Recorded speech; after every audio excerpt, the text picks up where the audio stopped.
Today's lesson is multiplying rational numbers. So when we multiply rational numbers, we will apply the same rule on multiplying integers. So that means if the decimals or the fractions or the integers have the same signs, the answer or the product is positive. If the rational numbers have different signs, the answer is negative. So we have here an example of decimals. We have -2 and 51/100ths times 3 and 6/10ths. Before doing anything else, check the signs of the decimals. So this is negative, this one is positive. Therefore, they have different signs. So if they have different signs, the answer is negative. So put negative of your answer. Then multiply the decimals. We have 2 and 51/100ths times 3 and 6/10ths. Count the number of decimal places. So that means you will count how many digits are there at the right of the decimal point. So we have here 1, 2. So there are 2 decimal places. So for 3 and 6/10ths, we have 1 decimal place. So write down 2 plus 1 is 3. So all in all, we have 3 decimal places. Then proceed to multiplication. So equals 6 times 1 is 6.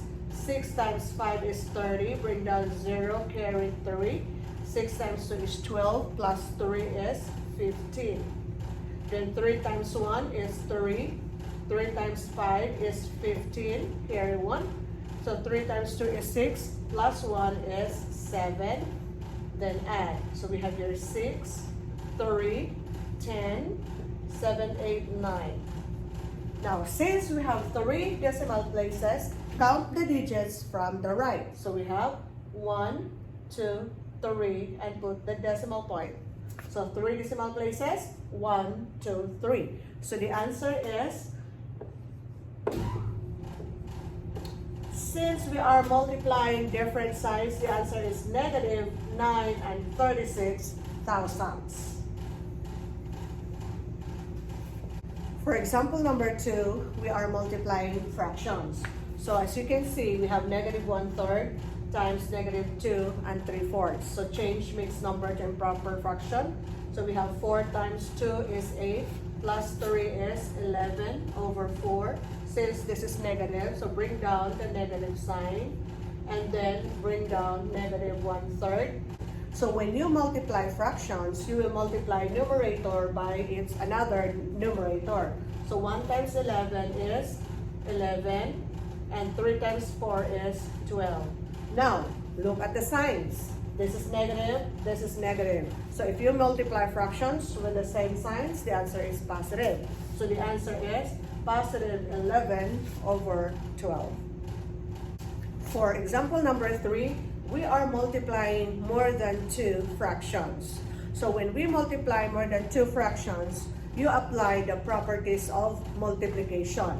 So we have here negative 1/7 times 4/5 times negative 7 times negative 1/2.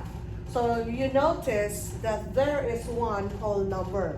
So before you proceed, change the whole number to a fraction. So negative 7 is negative 7 over 1. Then bring down everything. So we have here negative 1/7 times 4/5. Now, apply the properties of multiplication. So in this case, you notice that we have negative 1/7 times 4/5 times negative 7 over 1 times negative 1/2. So you can apply the commutative property of multiplication, of which you can switch negative 7 over 1 and 4/5. Then rewrite negative 1 over 7 times negative 7 over 1 times 4/5 times negative 1/2. After that, you can apply the associative property of multiplication, of which you can group the first two fractions and group another two fractions together. Now here, you are multiplying -1/7 times -7/1. They are reciprocals, so or inverse of each other. So you can cancel out, that means 7 divided by 7 is 1. That is 1 over 1 divided by 1 is 1. Or just write down 1 times this. 4/5 times -1/2. Now look, this is positive, this is negative, so the product is negative. Now, we have here 4 and 2, of which you can cancel out. So 4 divided by 2 is 2. So cancel this out. The leftover is 2. 2 divided by 2 is 1. Then multiply the numerators. The leftover, 2 times 1 is 2. 5 times 1 is 5. Okay? Now here, going back, this is negative and negative. You are multiplying like signs. So that means the answer is positive. Now, if you multiply 1 times -2/5, the answer is -2/5. It is negative because 1 is positive. So this is your final answer.